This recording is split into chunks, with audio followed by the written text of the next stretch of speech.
Sejam bem-vindos a mais um episódio de Crave Crimes, mais um podcast sobre True Crime, por que não? Sejam bem-vindos de volta, é sempre um prazer estar aqui com vocês. Espero que vocês tenham tido uma ótima semana e que esse final de semana vocês possam aproveitar e descansar um pouquinho. E agora é hora de a gente ouvir um pouquinho sobre True Crime, não é mesmo? Antes da gente começar o episódio de hoje, eu não sei se eu vou conseguir gravar e editar e postar no mesmo dia, que eu tô gravando isso no dia que é pra lançar o episódio. Então não sei se vai rolar. Se não rolar, desculpa. Eu tive uma semana bem cheia e eu não consegui gravar e escrever. Então eu terminei tudo hoje e tô gravando e espero que dê pra lançar o episódio pra vocês. Desculpem a minha voz, eu tô um pouquinho gripada. Tô com um pouco de dor de garganta, então se a minha voz soar um pouquinho estranha, eu peço desculpa pra vocês. Vamos falar um pouco sobre o nosso caso de hoje.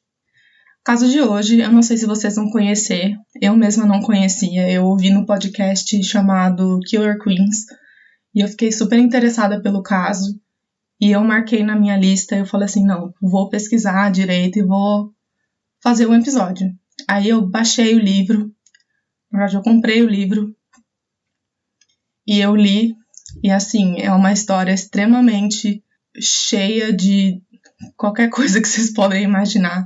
É uma história surpreendente, que eu acho que vocês vão ficar muito chocados e perplexos com tudo que vai acontecer. Eu não quero dar nenhum spoiler pra vocês, quero que vocês fiquem tão surpresos como eu fiquei quando eu ouvi esse caso. Então, sem demorar muito, vamos ao episódio de hoje.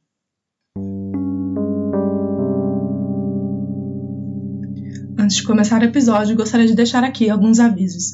Iremos abordar violência doméstica, violência contra menores, então se vocês não se sentirem confortáveis com esse tipo de episódio, eu peço que não escutem.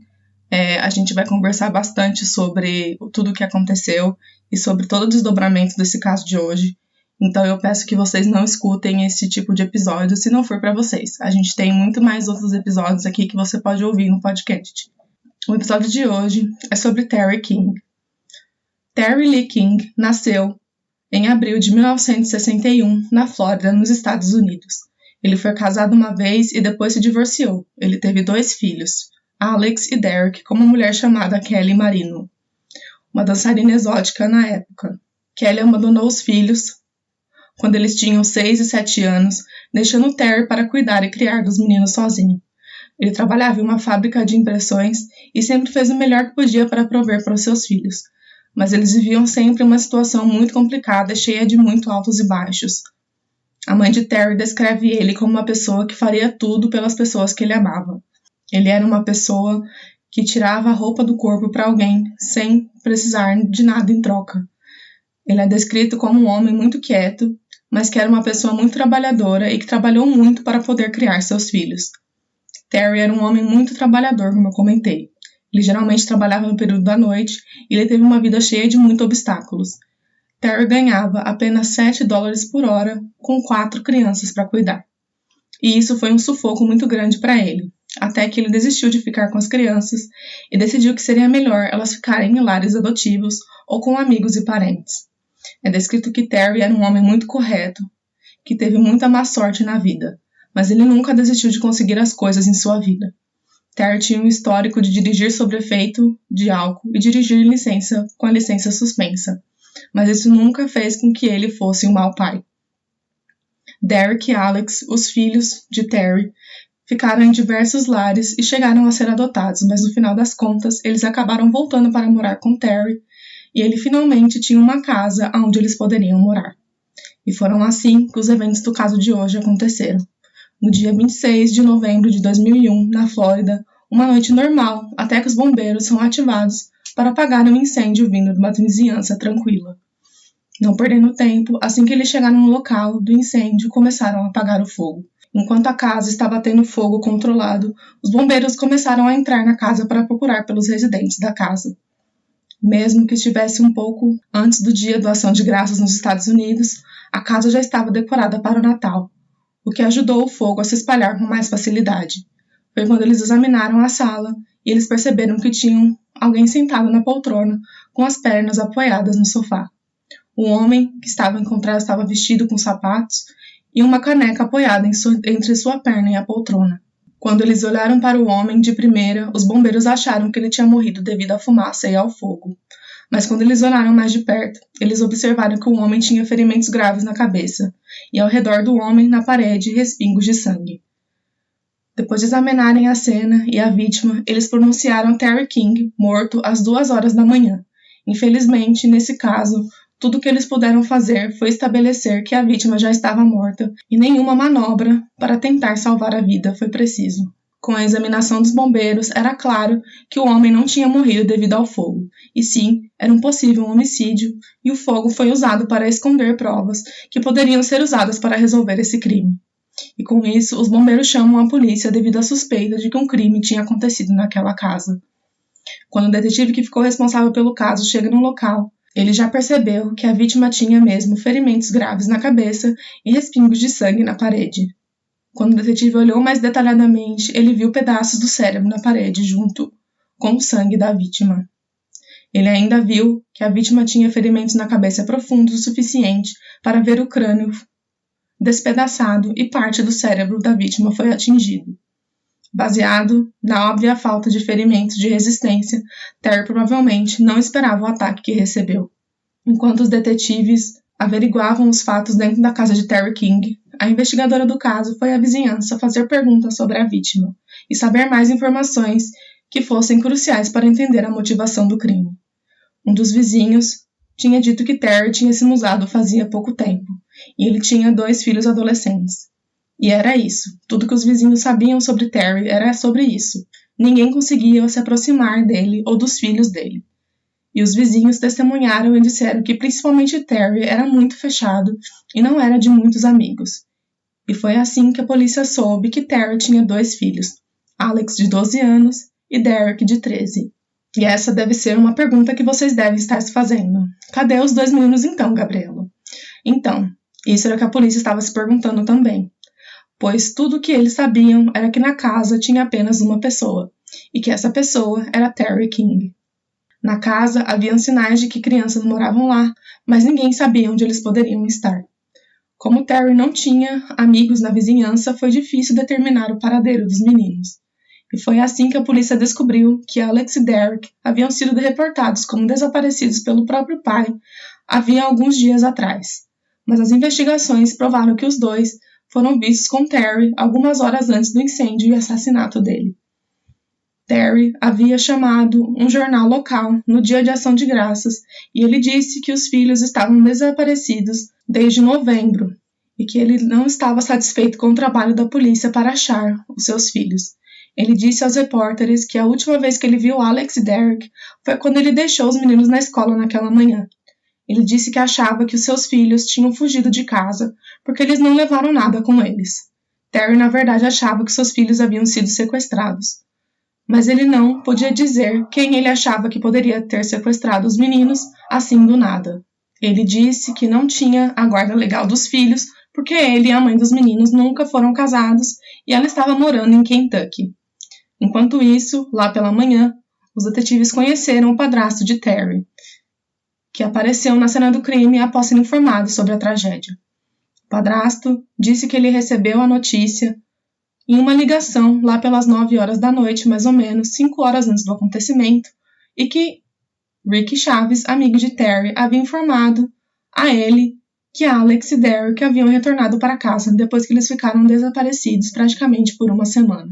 Esse amigo Rick havia contado para o padrasto sobre um quarto verde onde Terry King usava para disciplinar os meninos, onde eles ficavam encarando eles por horas. O quarto era chamado de quarto da terapia, e que Terry tinha dito que ficava horas com os meninos naquela tarde. E mais tarde, Rick havia informado, depois do incidente ter acontecido, que Terry havia morrido. O padrasto de Terry sabia que os meninos estavam desaparecidos de novo depois que aconteceu com ele, e aparentemente Terry era a única pessoa que estava na casa quando o fogo foi apagado. Ainda, esse amigo disse para o padrasto da vítima que o caso poderia ser um caso criminal e que, se fosse o caso, ele iria até um tribunal testemunhar que os meninos estavam sofrendo o abuso do pai deles. O que é muito estranho do nada uma pessoa falar isso para o padrasto da vítima. Era como se ele já soubesse que alguma coisa iria acontecer. Não irei dar muito spoiler e vou contar a história para vocês gradualmente, mas juro que tudo vai fazer sentido para vocês no final das contas. E ainda, Rick contou para o padrasto que da última vez que os meninos tinham fugido, eles levaram todas as facas da casa com eles. Para o padrasto da vítima, mesmo que ele mesmo não passou muito tempo com Alex e Derry com seu pai, ele sabia que as coisas dentro de casa não eram fáceis para eles. Além de simplesmente fazer com que a nossa vítima se torne uma pessoa ruim na frente do detetive, o padrasto de Terry disse que ele não tinha nenhum problema com bebidas ou drogas. Mais tarde, a mãe de Terry foi entrevistada pelo detetive responsável pelo caso. Ela disse naquela manhã que Terry estava planejando ir à escola dos meninos para informar que ele iria buscar sempre os meninos depois da escola. Ele também explicou que os meninos já ficaram em lares adotivos por vários anos. Isso porque Terry disse que ele não tinha condições de cuidar dos meninos sozinho devido à sua situação financeira. E então foi por isso que ele decidiu colocar os meninos em lares adotivos, até que ele pudesse bancar a família que ele tinha. Depois que a casa dos meninos foi comprada, Alex voltou a viver com seu pai, enquanto Derek foi morar em uma família adotiva por 7 anos. E recentemente ele tinha voltado a morar com seu pai, porque a família que ele estava ficando decidiu devolver ele para o pai depois de muita dificuldade de lidar com o menino. Iremos abordar esse assunto mais para frente, mas o comportamento de Derek vai se tornar um dos motivos para conversarmos bastante sobre ele. E uma coisa que a mãe de Terry disse foi que o motivo pelo qual os meninos tinham fugido de casa era porque eles sentiam que eles não tinham muita liberdade dentro de casa. A mãe de Terry disse que falava com o filho dela todos os dias e que a morte rápida dele foi um choque total para a família e todo mundo que ele conhecia. Com o passar do tempo, os investigadores foram conseguindo depoimentos de diversos vizinhos de Terry.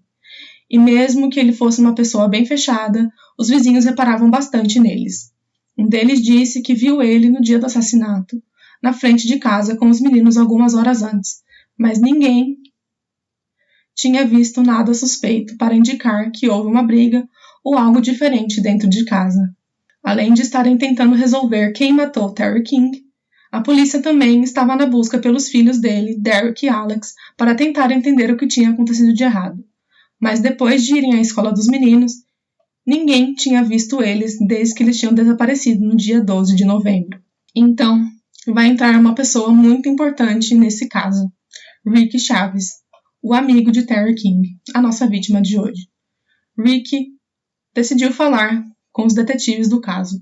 Ele disse que Terry e sua mãe passaram a maior parte do tempo tentando achar Alex, já que Derek tinha voltado para casa no dia anterior.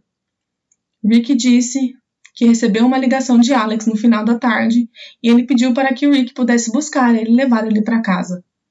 Ele disse que entregou o menino para o avô dele e que pouco depois Terry e Derek chegaram.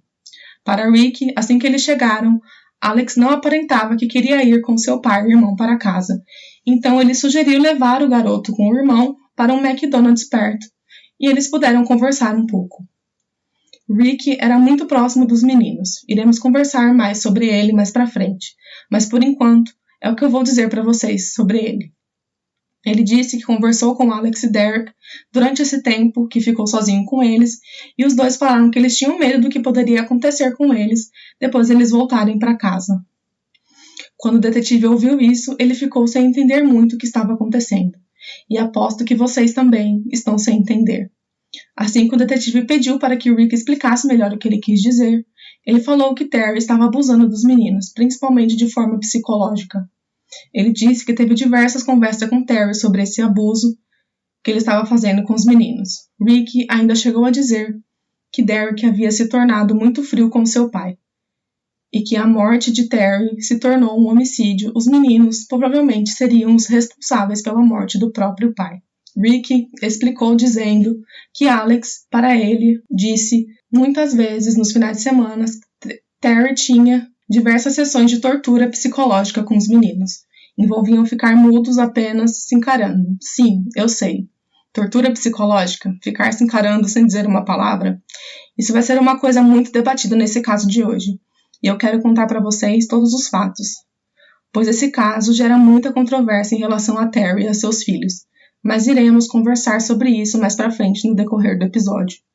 Então, mesmo que Rick disse que ele nunca tinha visto essas torturas psicológicas acontecerem, ele disse que Alex disse para ele uma vez que o pai havia batido nele, que ele não gostava do pai e que 2 semanas antes de Terry ser assassinado, Derek tinha dito que queria que seu pai estivesse morto, e que Alex uma vez chegou a dizer que queria que alguém matasse seu pai.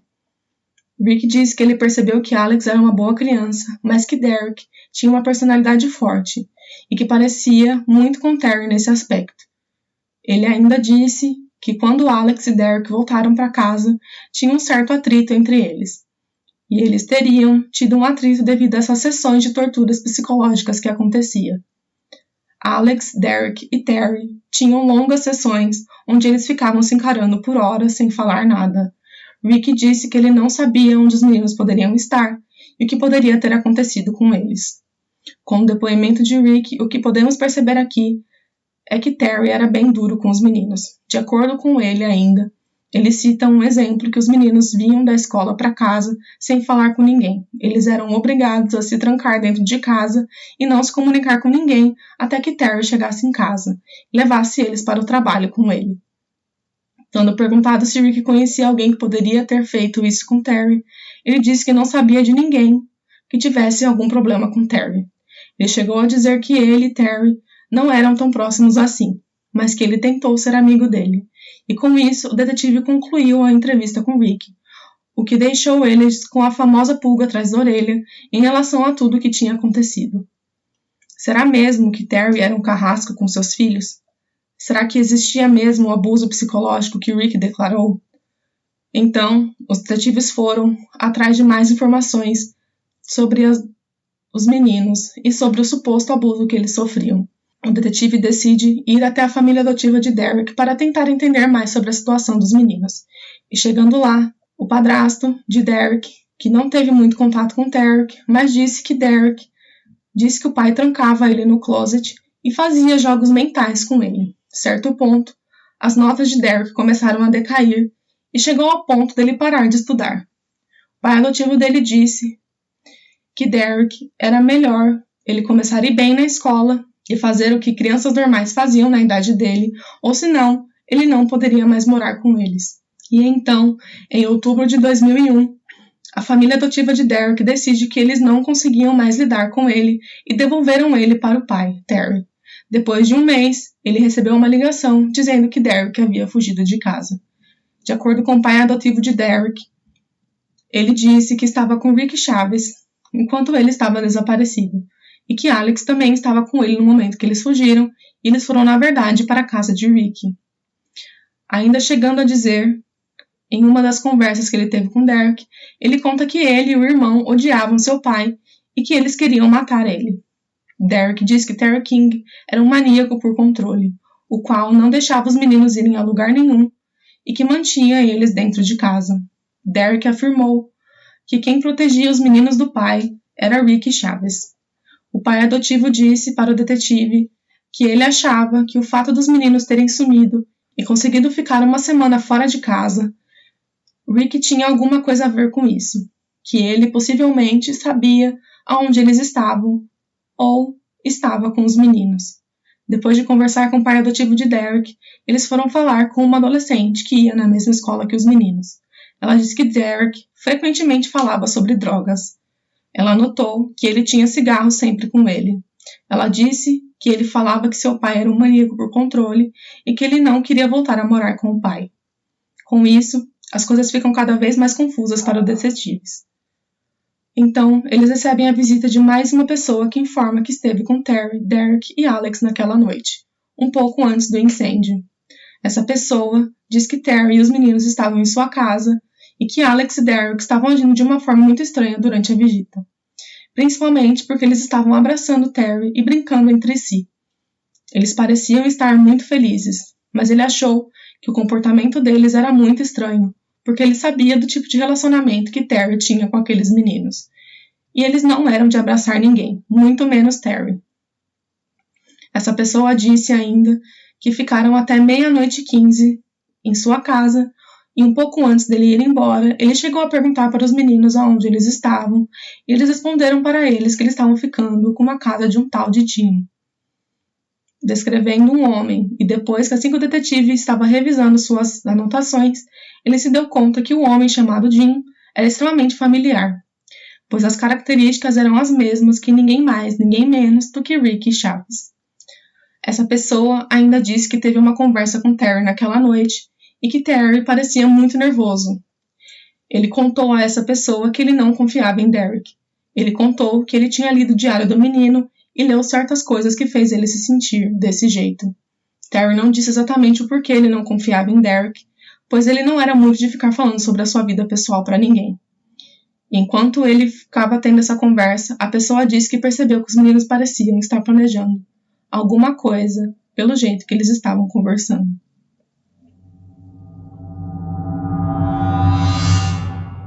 Assim que o detetive responsável pelo caso foi checar como estavam as buscas pelos meninos, ele informou que os meninos foram achados e eles estavam dentro de carro com ninguém mais, ninguém menos do que Rick Chaves e um delegado estavam indo para a delegacia. Assim que eles chegaram na delegacia, Rick disse que ele tinha ouvido uma revelação e tanto quanto bombástica sobre os meninos. Ele disse que os meninos tinham confirmado para ele que quem tinha matado Terry King eram eles mesmos. Sim, meus caros senhores e senhoras, estamos lidando com um caso em que os próprios filhos mataram o pai. Derek conta como aconteceu a terrível noite do assassinato de Terry King. Ele conta que ele estava sentado no balanço da casa do amigo de Terry e ele pergunta para Alex que se as coisas ficarem feias em relação ao seu pai, ele ia partir para a agressão com o pai deles. O detetive pergunta a Derek por que ele tinha dito isso, e ele fala porque Alex disse a ele que ele era fraco e que ele não tinha forças o suficientes para brigar com o pai. Ele chegou a dizer que eles pensaram nisso porque eles estavam com medo do que o pai poderia fazer, principalmente em bater neles, já que o Terry tinha acabado de conseguir eles de volta depois deles terem fugido. Ele diz que Terry tinha encarado Alex por um bom tempo antes deles irem até a casa do amigo de Terry. Já Alex diz em seu interrogatório que ele chegou a dizer ao seu irmão que estava com medo de voltar para casa e ele não conseguia mais lidar com os empurrões. Então, ele foi a pessoa que trouxe o assunto de matar Terry, sobre eles mesmos matarem o pai deles. No interrogatório de Alex, ele caracteriza o abuso que ele supostamente como físico e mental, sendo o físico com empurrões e mental como as vezes que Terry ficava encarando os dois por um longo período de tempo. Ele chega a falar em contato visual extremo, como se tivesse um jogo mental que Terry estava fazendo com eles.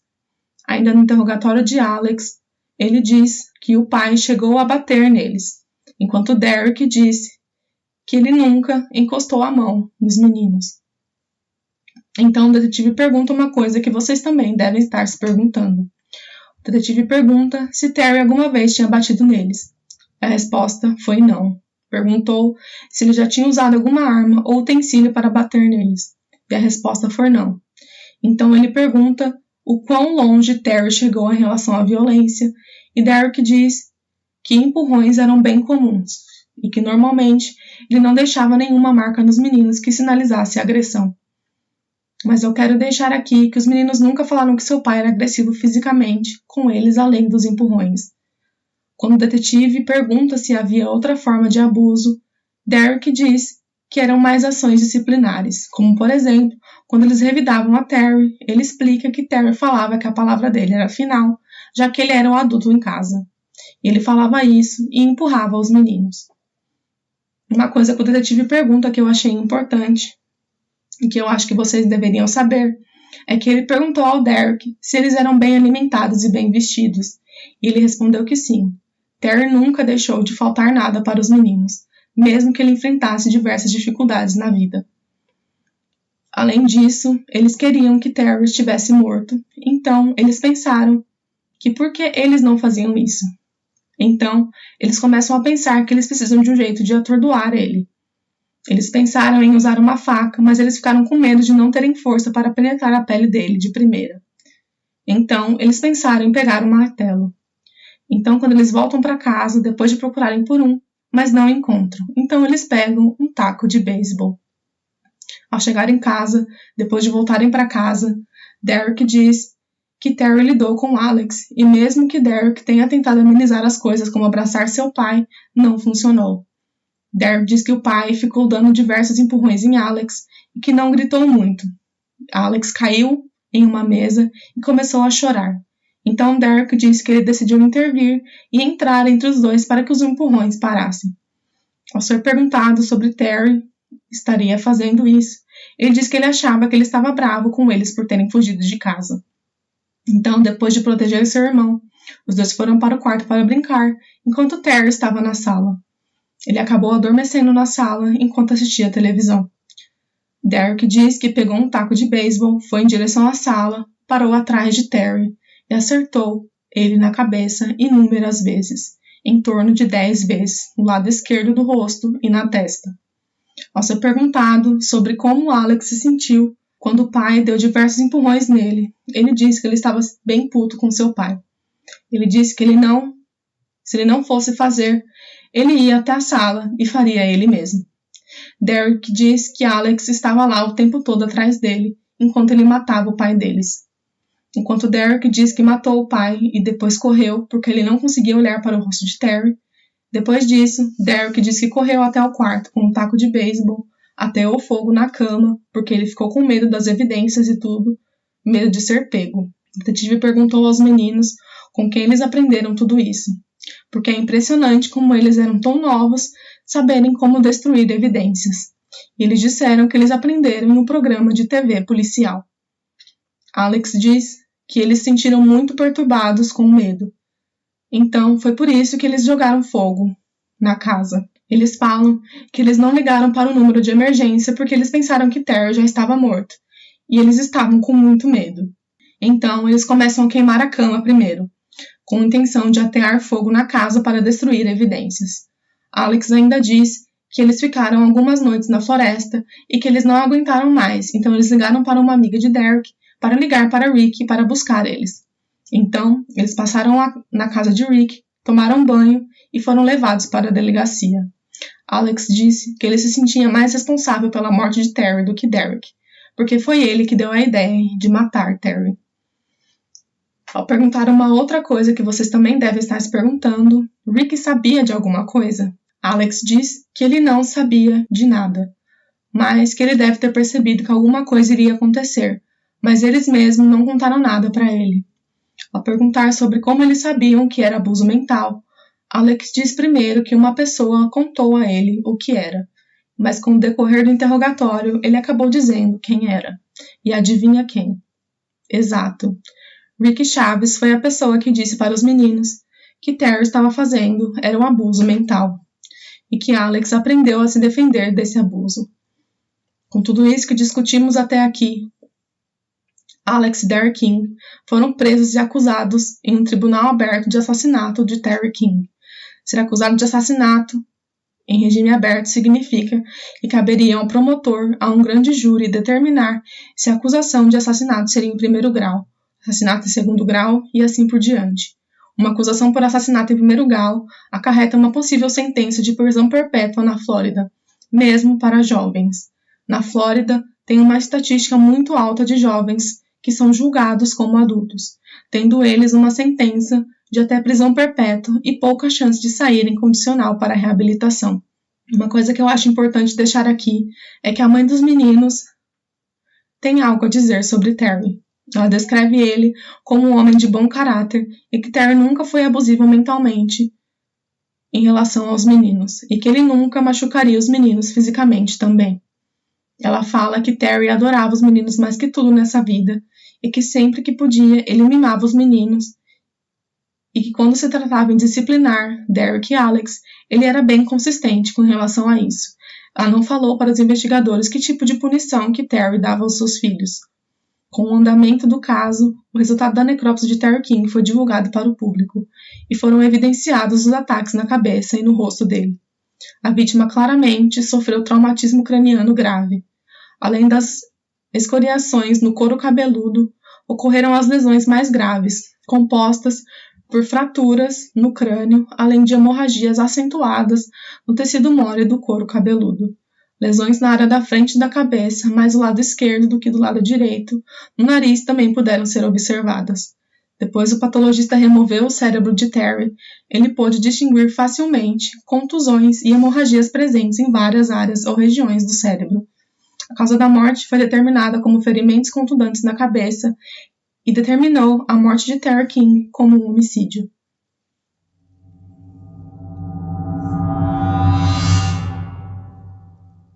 Acho que antes de continuarmos com o episódio, queria conversar com vocês um pouco sobre nossos criminosos do caso de hoje. Primeiro vamos falar sobre Derek King. Ele e seu irmão ficaram em um lar adotivo por anos, até que Derek foi adotado por uma família. No começo foi tudo bem, mas com o tempo, como já foi comentado, o comportamento de Derek foi piorando. É descrito que ele ficou fora do controle. Ele ficou fascinado por lâminas de barbear e usava essas lâminas para se cortar e cortar a cabeceira da cama. Quando a família que tinha adotado Derek decide que eles não conseguiam mais lidar com ele, a mudança para a casa do pai foi muito difícil para ele. Ele sentia falta de casa, principalmente dos amigos que ele tinha feito na cidade que ele morava com a família adotiva, e Derek teve muita dificuldade em se adaptar à mudança. É descrito no livro sobre o caso que Derek tinha TDAH, transtorno de déficit de atenção com hiperatividade, que é um transtorno neurológico de causas genéticas que aparece na infância e frequentemente acompanha o indivíduo por toda a vida. Ele se caracteriza por sintomas de desatenção, inquietude e impulsividade. Derek tinha acompanhamento com um psiquiatra e tomava medicações para o transtorno. De acordo com a mãe de Derek, Alex, Derek estava começando a melhorar na escola nas semanas que antecederam o assassinato de Terry King. É descrito que Derek tinha um fascínio por drogas, cogumelos, como fazer bombas e entre outras coisas. De acordo com o próprio Terry, ele disse para a mãe dos meninos que Derek tinha um comportamento totalmente diferente quando ele assistia à televisão ou ouvia as músicas que ele escutava. Então, por isso, Terry tomou a decisão de tirar o rádio e a televisão dos meninos, para que os meninos não regredissem seu comportamento enquanto eles estavam com ele. Terry era bem rígido com a educação dos meninos, mas isso seria explicado pelo medo dele, mesmo dos meninos se comportarem mal ao seu lado. Ele é descrito como um garoto muito inteligente, mas que se desviou no meio do caminho, começando a roubar, comprar pornografia na escola e levar garotas para casa. O pai adotivo de Derek diz que ele foi pego usando cigarros e fósforo e que as notas dele começaram a cair muito. De acordo com especialistas que estudam casos de crianças que mataram seus pais, normalmente esses crimes acontecem devido a ruptura familiar grave ou abuso prolongado por um ou ambos os pais. Um especialista diz que a maioria das crianças não tem o mesmo perfil de pessoas que matam estranhos. Eles tendem a ter uma inteligência intermediária alta, educados, obedecem adultos e normalmente não têm histórico de violência entre colegas. Uma coisa é certa nesse caso: eles tinham uma família quebrada, uma mãe que não queria ficar com eles e o fato deles passarem anos em lares de adoção. No livro é ainda comentado a negligência emocional também pode afetar muito uma criança, principalmente no senso de empatia e conexão com os pais. Isso pode significar que a criança carrega um ódio dentro delas em relação aos seus pais, que os, entre aspas, abandonaram.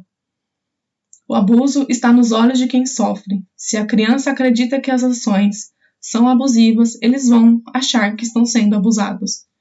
E nós também não sabemos qual era o grau de influência que Rick Chaves tinha em relação aos meninos, mas para mim, é claro que ele não precisou de muito para fazer com que os meninos ficassem contra o pai deles.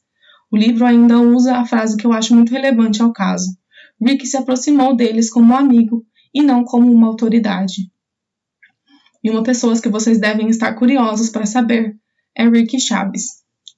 Rick Marvin Chaves nasceu no dia 7 de outubro de 1961.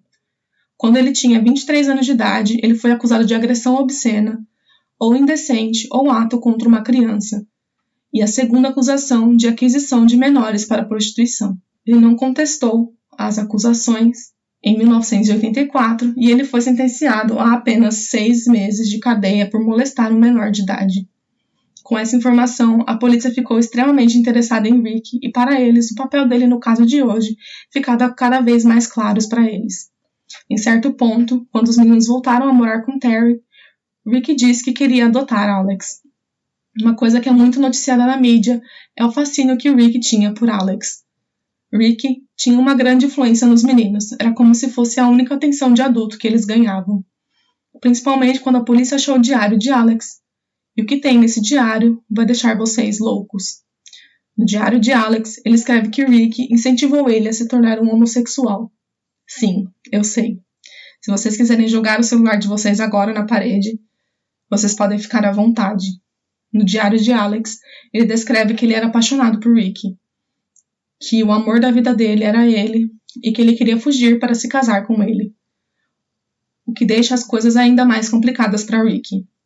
Eu já não gostei dele desde o começo, quando eu comecei a estudar mais sobre esse caso, mas com certeza, quando eu soube dessa informação, eu fiquei muito puta com o jeito que ele manipulou os meninos nesse nível, a ponto de fazer um garoto de 13 anos achar que ele amava um homem mais velho. De acordo com o livro sobre o caso de hoje, Ricky tinha uma casa cheia de garotos novos. Ele tinha vários videogames que a vizinhança adorava brincar com. A vizinhança de Ricky disse que ninguém noticiaram que existia a convicção de Ricky por agressão obscena contra uma criança, fazendo dele um agressor sexual. No livro mesmo, é dito que na época do crime, as leis da Flórida não eram obrigatoriedade das autoridades notificarem as vizinhanças que tinham um agressor sexual nas redondezas. De acordo com documentos, Ricky tinha um amante, e esse amante tinha 15 anos na época. Ele fugiu de casa para ficar com Ricky. Sim, meus queridos. Isso aconteceu. E pior, como se tivesse jeito de ficar pior. O amante entrou com uma liminar de violência doméstica contra Ricky. Ele alegou que Ricky tinha jogado ele contra a cama e verbalmente abusado dele. E então, Ricky Chaves decide que seria uma boa ideia dar uma entrevista para o jornal local da Flórida. Ele descreveu Terry King como um maníaco por controle ou por poder, que não deixava os meninos ficarem fora de casa. Ele disse que os meninos tinham dito a ele que Terry abusava deles psicologicamente, e que Alex chegou a dizer a ele que ele desejava que seu pai estivesse morto. Ricky descreve os meninos como bons garotos, e que foi uma coisa que eles não aguentavam mais. Eles simplesmente estavam no limite e não souberam como lidar com as suas emoções. Ricky ainda diz que ele nunca imaginou que os problemas que os meninos estavam passando em casa poderiam levar ao que aconteceu com Terry.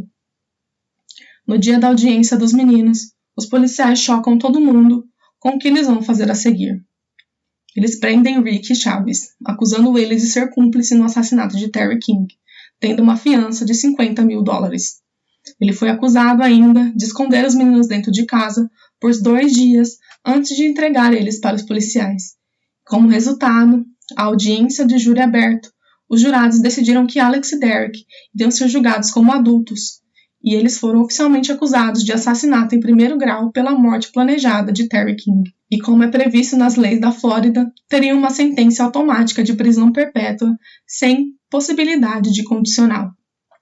Os investigadores acreditavam que Ricky teria pego os meninos em uma estrada, levado eles para sua casa, lavado a roupa deles com o conhecimento de que aquelas roupas eram as mesmas que eles mataram a Terry, e depois de uma investigação feita, foi descoberta que Alex e Derek estavam escondidos na casa de Rick desde o dia do assassinato de Terry. No dia 12 de dezembro de 2001, Alex e Derek, junto com seus advogados, se declararam inocentes das acusações de assassinato. Isso mesmo que vocês ouviram. Mesmo com as confissões, eles se declararam inocentes. Mas calma, vocês vão entender o porquê. Na Flórida, na época, tinha um debate bem forte em relação aos jovens serem julgados como adultos.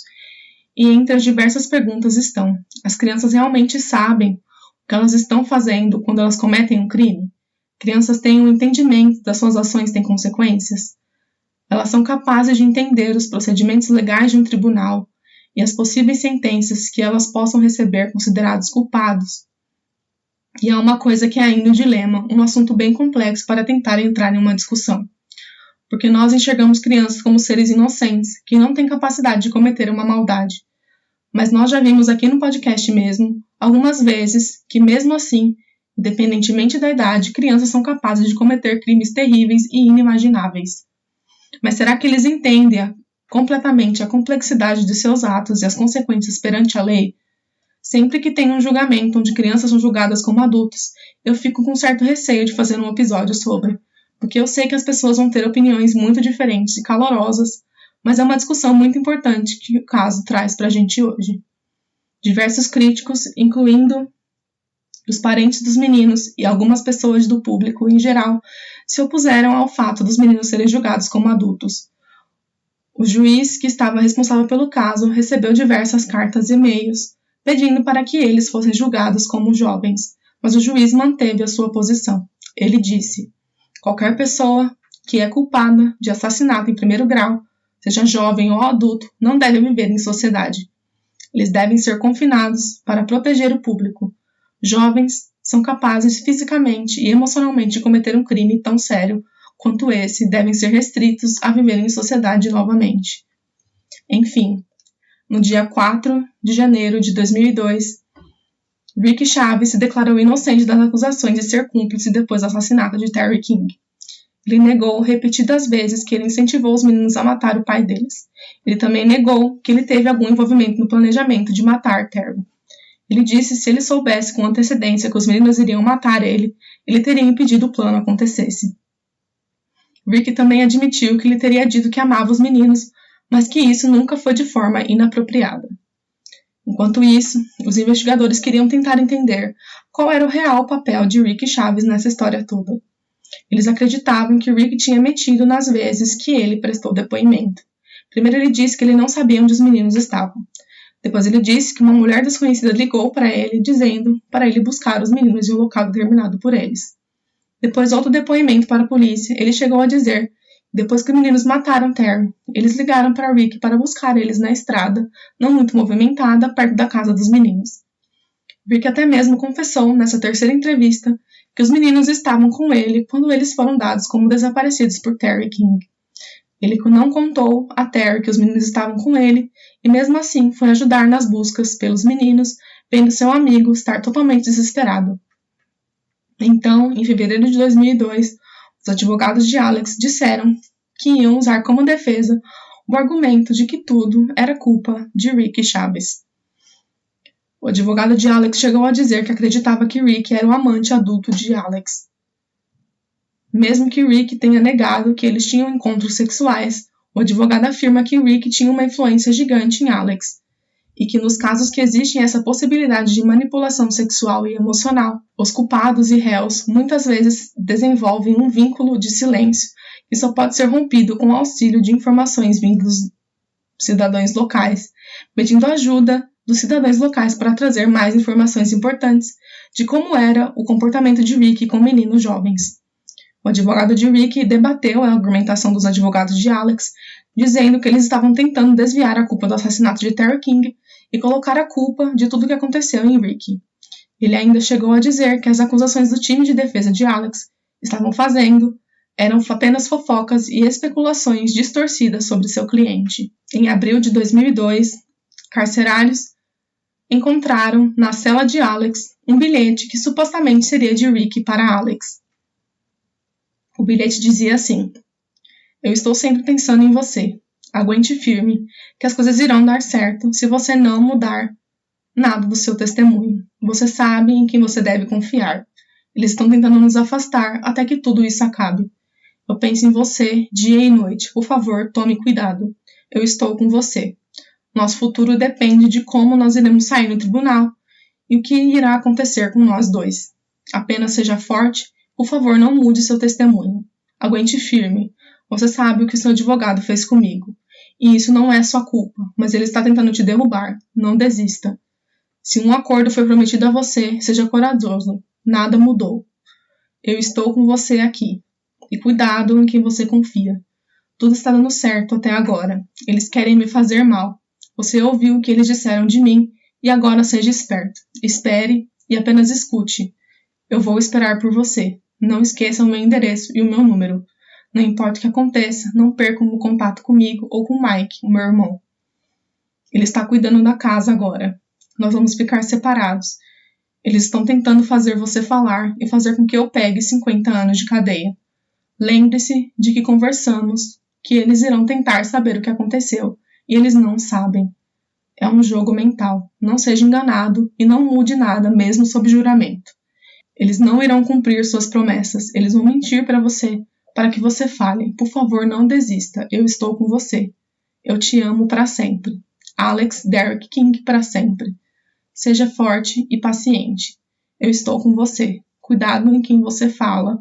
Eu sempre estou aqui por você. Nada mudou. Tudo continua na mesma, mesmo no tribunal. E eu falei que essa carta seria supostamente de Rick para Alex, por causa dos efeitos especiais e precauções tomadas pela equipe da prisão para manter Rick longe de Alex e Derek. Era um mistério de como esse bilhete chegou à cela. Em abril de 2002, foi anunciado que Rick Chaves foi indiciado por acusações de assassinato premeditado de primeiro grau na morte de Terry King. Chaves também foi indiciado pelas acusações de incêndio criminoso e agressão sexual obscena de uma criança de 12 anos ou mais e adulteração de provas.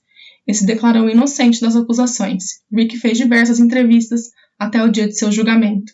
Ele chegou a dizer que o grande problema que ele tinha era querer ajudar as pessoas. Ele negou que tinha algo envolvido no assassinato de Terry King e ele simplesmente ajudou os meninos depois do acontecimento. Ele admitiu que ele mentiu inicialmente para os investigadores sobre ajudar Derek e Alex porque ele não queria ser preso de novo. Ele disse que ele prometeu em 1994 para sua mãe que ele nunca mais iria voltar para a cadeia. Por ser cúmplice na fuga dos meninos, ele sabia que ele iria ser preso novamente. Rick disse que ele somente ajudou os meninos porque ele se importava muito com eles e que ele queria ajudar os meninos depois de terem matado Terry. Ele ainda negou as acusações de que ele teria abusado sexualmente de Alex. Ele disse que ele não tinha nenhuma relação especial com Alex e que ele se importava muito com os dois meninos, mas que ele se importava com muitas crianças no geral. Rick ainda disse que estava preocupado com Alex e Derek tenham matado a Terry para poder morar com ele. Ele disse que desejava que esse não fosse o motivo deles terem matado o próprio pai. Ele alegou que ele não queria testemunhar contra os meninos e que, se possível, ele iria invocar a quinta emenda para não testemunhar contra os meninos. Ele disse que ele não queria que Alex vivesse o mesmo inferno que ele viveu quando ele ficou preso, que ele tinha um futuro pela frente, já que o dele estava perdido. Rick ainda disse que faria tudo para proteger o futuro de Alex. Com o caso chegando cada vez mais próximo do julgamento, mais informações foram aparecendo. Um homem que estava preso com Rick disse que ele sabia que o assassinato de Terry iria acontecer, que tudo era uma questão de tempo até que aquilo acontecesse. O presidiário disse ainda que Rick confessou que ele tinha um caso com Alex e que era bem sério, porque ele estava apaixonado pelo menino.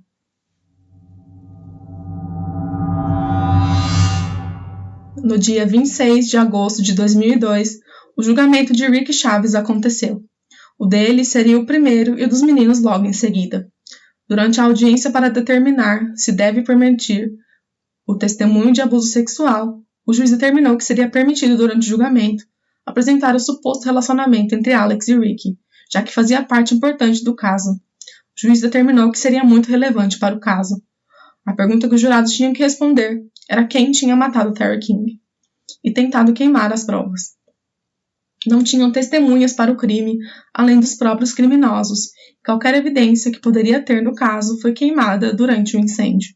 A credibilidade de Rick foi prejudicada por seus antecedentes criminais como um pedófilo, sem contar o fato de ele ter mudado sua versão dos fatos diversas vezes para os investigadores. Além disso, vem uma bomba que vai surpreender muito de vocês. Alex e Derek mudaram suas versões do que aconteceu na noite do assassinato de Terry King.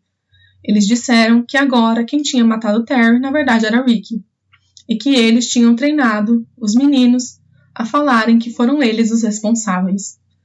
Durante as declarações iniciais de julgamento, o advogado de Rick escreveu Derek como um encrenqueiro com cara de criança e um mentiroso compulsivo que não tinha consciência de suas ações. O advogado de defesa disse que um psiquiatra iria testemunhar no julgamento e iria falar sobre o charme de Derek, como ele era um mentiroso que apresentava pouco remorso ou empatia por qualquer pessoa, que não tinha nenhuma resposta emocional sobre suas ações, fazendo ele seja um perfeito psicopata. Derek é descrito no julgamento com habilidades de um psicopata, sabendo manipular os outros com facilidade, impulsividade, charme e falta de remorso. O psiquiatra disse que ele tinha um QI muito alto, mas que ele ia mal na escola porque ele queria. Só para deixar claro aqui que esse psiquiatra nunca examinou Derek ou Alex, e que ele apenas testemunhou para a defesa para tentar mostrar aos jurados uma opinião profissional de que Derek tinha um desvio de caráter. O advogado usou o fato de Derek ter sido devolvido pela família adotiva para o pai, exemplificando que o comportamento dele era problemático. O advogado chegou a dizer que a família adotiva de Derek queria colocar ele numa escola militar, mas que Terry não entrou em acordo com eles, e então ele pegou o filho de volta para cuidar. Ainda, ele evidenciou que Derek era um mentiroso compulsivo, dizendo que ele mudava a versão dos fatos. Primeiro dizendo que ele era o responsável pelo crime, e agora falando que tudo foi culpa de Ricky. O advogado de defesa ainda disse que a morte de Terry foi um ato infantil e simples, e que os jurados não achassem que a aparência inocente dos meninos o enganassem. Que os meninos eram os culpados pelo homicídio doloso, e não Ricky Chaves. Na vez do promotor de justiça, ele enfatiza o relacionamento de Ricky com Alex como um dos motivos para o assassinato de Terry King. Ele chegou a ler um pedaço do diário de Alex dizendo que ele amava Ricky, escrevendo que antes de conhecer ele achava que ele era hétero, e depois de conhecer Ricky, ele agora era gay. O promotor disse que Terry, em determinado ponto, proibiu os meninos de visitar Ricky, e juntando esse fato com o relacionamento forte que ele tinha com os meninos, Ricky tinha sido o real assassino de Terry King, que os meninos não queriam ficar com o pai, e sim com Ricky Chaves. Alex testemunhou contra Ricky. Ele disse que ele não tinha sido eles os responsáveis pela morte do pai. E quem era a pessoa que tinha usado o taco de beisebol para matar Terry, na verdade, era Ricky.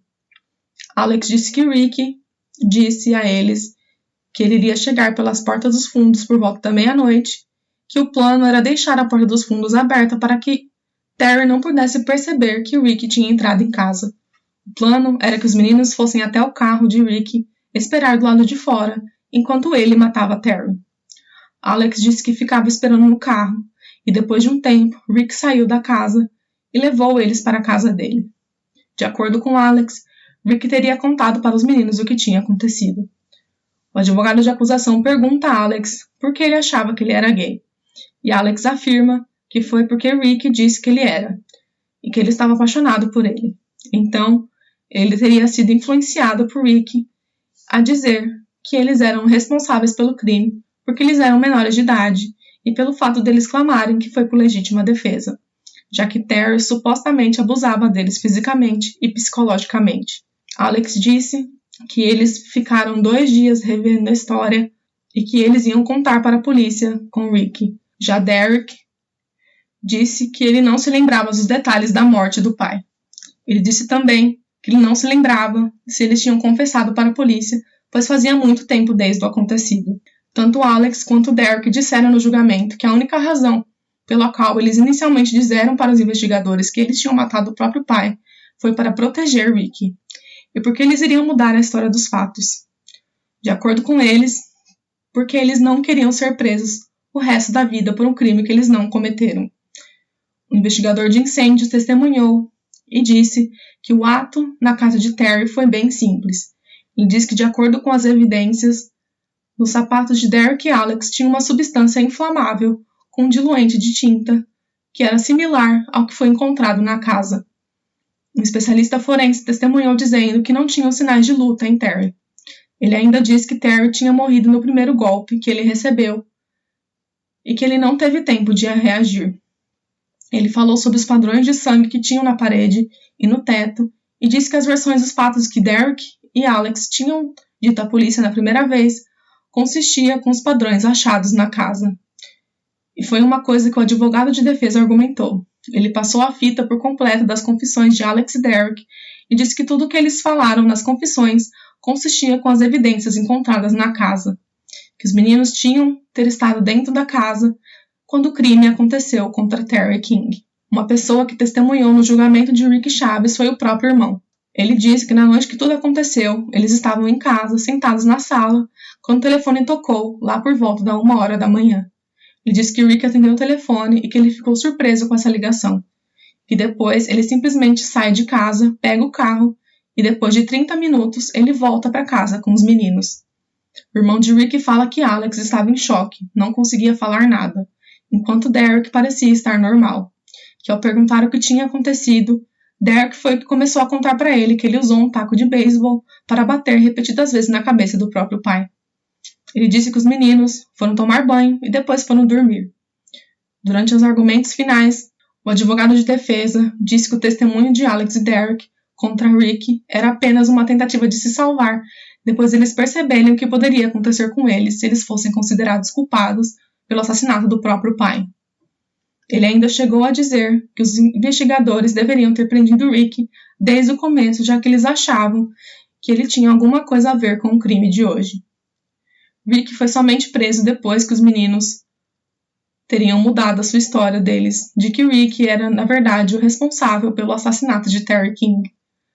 O advogado de defesa clama para os jurados que eles considerem Rick como inocente pelo assassinato de Terry e o incêndio, já que eles não tinham prova nenhuma de que ele tinha feito isso.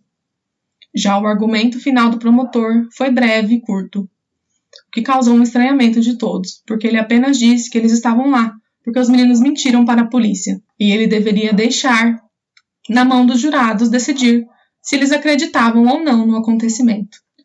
Que a única coisa que ele se importava era que a justiça fosse feita. E com isso, se encerra o julgamento de Rick Chaves. Depois de tudo, a mãe dos meninos deu uma entrevista para os repórteres que estavam no local, e ela disse que ela não acreditava na versão de que tinha sido os meninos que mataram Terry. Ela acredita que os meninos tinham sido manipulados por Rick e que eles foram, entre aspas, enfeitiçados pela ideia de, na casa dele, eles poderiam jogar videogame e assistir televisão. Que os meninos acreditavam que eles iam se divertir na casa dele. Ela acreditava que eles não tinham nada a ver com o assassinato de Terry. Ela rebateu as acusações da defesa, dizendo que Derek era, na verdade, um adolescente muito gentil que sofria de TDAH e que precisava continuamente de remédio para se tratar. O julgamento dos meninos aconteceu no dia 3 de setembro de 2002.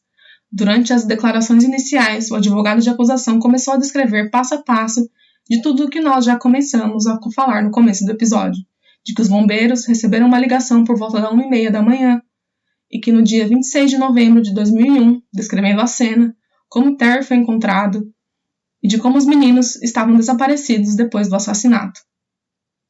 Ele explicou que Rick Chaves deu um depoimento dizendo que ele não sabia de nada e depois testemunhou dizendo que os meninos estavam em uma floresta e ligaram para ele para buscar eles.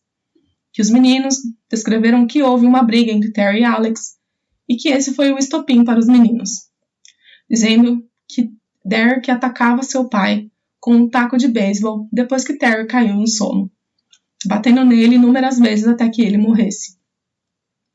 O advogado de acusação disse que o plano era de Alex, que os meninos disseram que Terry fazia jogos mentais com eles, abusando deles psicologicamente, os encarando.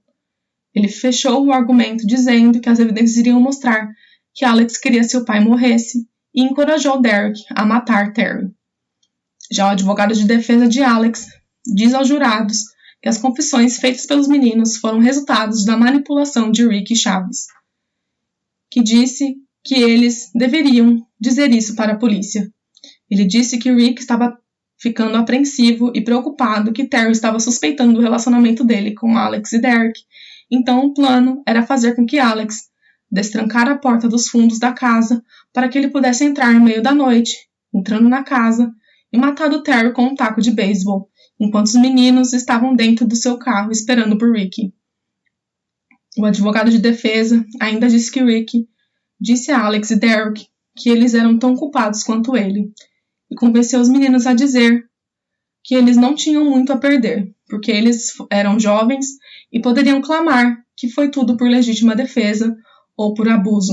Rick, de acordo com o advogado de defesa, induziu os meninos a fazer falsas confissões para a polícia para se proteger. O caso no tribunal trouxe as mesmas provas que já conversamos sobre o julgamento de Rick Chaves. Sobre o líquido inflamável encontrado no sapato dos meninos era similar ao encontrado na casa e que as descrições do que aconteceu no dia do crime por Alex e Derek no começo eram bastante fiéis às cenas do crime. A defesa mesmo fala que as declarações dos meninos de que tinham sido abusados por pai pareciam fracas. e até mesmo direcionou uma pergunta para o detetive responsável pelo caso, onde ele afirmou que não tinham muito abuso na história que os meninos contaram para a polícia em suas confissões, que Alex estava apenas tentando proteger Rick e que foi por isso que ele confessou matar o próprio pai, provocou o incêndio e destruiu as evidências. O patologista responsável pela necrópsia de Terry King testemunhou que Terry tinha uma fratura no crânio, um nariz quebrado e o couro cabeludo rasgado, expondo o lado esquerdo do seu cérebro debaixo do crânio fraturado e mais 4 contusões no peito. O patologista afirma que Derek e Alex descreveram em suas confissões eram consistentes com os ferimentos infligidos em Terry. Rick Chaves não testemunhou no julgamento de Derek e Alex. Ele clamou a quinta emenda, dizendo que ele não queria criar provas contra si mesmo no julgamento. Mas Alex testemunhou e disse que ele queria ficar com Rick porque ele estava apaixonado. Ele disse que Rick deixava ele e seu irmão jogarem videogames sempre que eles quisessem e deixava eles assistirem televisão até a hora que eles queriam. Alex ainda afirmou que Rick oferecia maconha e deixava ele fumar na casa dele. Derek resolveu que não iria testemunhar em seu julgamento. Um policial que estava cuidando da cena do crime falou no julgamento, dizendo que Rick voltou para a casa de Terry por volta das 3:30 da manhã e perguntou o que estava acontecendo, e se a pessoa dentro de casa estava morta. Ele perguntou se era Terry a vítima e se era possível que foi um suicídio, o que era óbvio que nada na cena do crime indicava que Terry teria cometido suicídio. O promotor pediu ao júri, então, que considerasse Derek e Alex como culpado pelo assassinato de Terry King, e ele mesmo caracterizou Rick Chaves sendo um dos motivos pelo qual os meninos cometeram o crime. Ele fala que quem planejou a morte de Terry foi Alex e que Derek foi o executor. Foi ele que infligiu os golpes fatais. Ele pediu aos jurados que, ao deliberarem, não vissem os meninos como coitados, que isso seria injustiça em pensar assim. O promotor ainda disse para os jurados prestassem atenção no fato da habilidade de Alex de lembrar detalhes do crime com clareza. Ele leu a carta que foi achada pelos policiais depois da prisão dos meninos. Alex escreve nessa carta que a sua casa era como uma prisão. E essa carta era um jeito de desabafar suas frustrações em relação ao seu pai e a forma que ele era um pai bem rigoroso. Ele disse que Alex não queria ficar nessa prisão, que ele queria ficar com Rick. O promotor ainda disse o fato que é meio óbvio, era que ninguém gostava de Rick, que ele era o tipo de cara que todo mundo tende a odiar. Pediu que os jurados não baseassem suas decisões nos sentimentos que eles tinham por Rick, que os jurados não julgassem os meninos apenas pela idade, mas pelo fato que as evidências mostraram. Enquanto a defesa disse que Rick Chaves era obcecado por Alex King e que Derek não tinha nenhuma motivação para matar seu pai, que eles tinham uma casa normal com comida, água e tudo o que se precisava para manter uma criança bem saudável. A defesa simplesmente jogou toda a culpa do assassinato de Terry King em Rick Chaves, o colocando como verdadeiro assassino. Depois disso, os jurados deliberaram por 5 horas e chegaram a um veredito. Alex King e Derek King foram considerados culpados pelo homicídio em 2º grau, aquele que teve a intenção de matar, mas que não foi premeditado. Eles também foram considerados culpados pelo incêndio na casa. 1 hora depois, os jurados do julgamento de Rick Chaves chegaram a uma decisão também. Eles consideraram Rick Chaves inocente tanto do assassinato quanto do incêndio na casa de Terry King. Os jurados disseram que certas partes das confissões dos meninos não pareciam ser reais e que eles usavam termos fora dos vocabulários de uma criança, mas que eles acreditavam, pelos detalhes que eles contaram, que eles tinham sido os reais responsáveis pela morte de Terry. Uma coisa que foi colocada no livro, eu achei importante colocar aqui, foi que o pai de Terry disse que no meio dessa confusão toda, Terry foi esquecido, que o filho dele tinha partido e que ele não obteve justiça por sua morte tão inesperada. O pai de Terry acreditava que os meninos eram reais responsáveis pelo assassinato de seu filho, comparando os meninos a anjos igual Lúcifer. Uma vez foi. No dia 14 de novembro, os dois lados entraram com um acordo e anunciaram que Alex e Derek aceitaram se declararem culpados para acusações para serem reduzidos a um assassinato em 3º grau e pelo incêndio, Um assassinato em terceiro grau é definido como um assassinato intencional que ocorreu enquanto outros crimes foram cometidos. Com isso, o juiz sentenciou Derek King a uma sentença de apenas 8 anos de cadeia e Alex King a 7 anos. O juiz determinou que os dias que Alex e Derek ficaram presos serviriam de débito em suas sentenças. E em fevereiro de 2003, Ricky Chaves ainda estava sendo processado por sequestro e agressão sexual envolvendo comportamento obsceno, cúmplice após o fato do assassinato e adulteração de evidências. Ele se declarou inocente de todas as acusações. Nesse julgamento, veio mais coisas que são um tanto quanto perturbadoras. Alex King descreveu para os jurados como ele e Rick fizeram sexo oral um no outro um período de 5 meses em 2001. Que ele e Rick fizeram sexo num total de 9 vezes. Que as relações com ele começaram quando ele tinha apenas 12 anos de idade.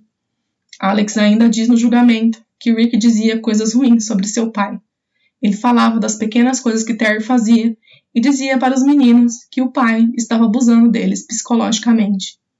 Ele dizia para os meninos que ele os amava e que ninguém entendia Alex como Rick entendia. Enquanto isso, os advogados de defesa de Rick disseram que o depoimento de Alex não tinha muita credibilidade porque antes do julgamento, Alex chegou a dizer que os dois fizeram sexo pelo menos 20 vezes, e que agora ele dizia que se lembrava apenas de 9 vezes.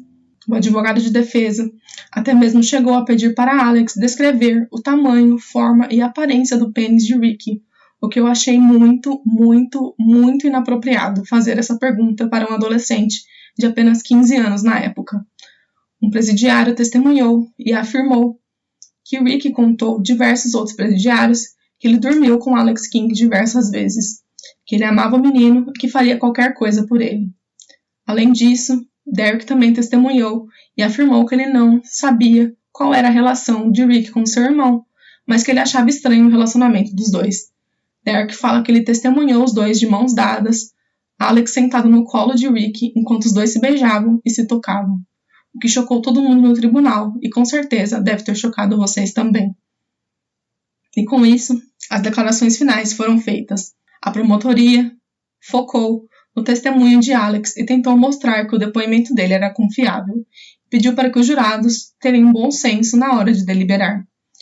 Já os advogados de defesa trouxeram a discrepância dos depoimentos dos meninos, desde a confissão até esse julgamento.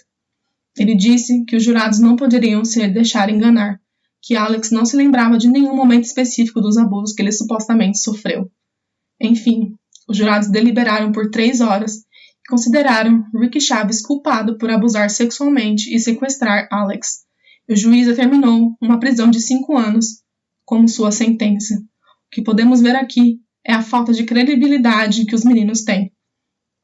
Eles mentiram diversas vezes para os detetives e em seus julgamentos, o que ficou difícil e até mesmo uma surpresa os jurados terem considerado Rick culpado por ter abusado de Alex sexualmente.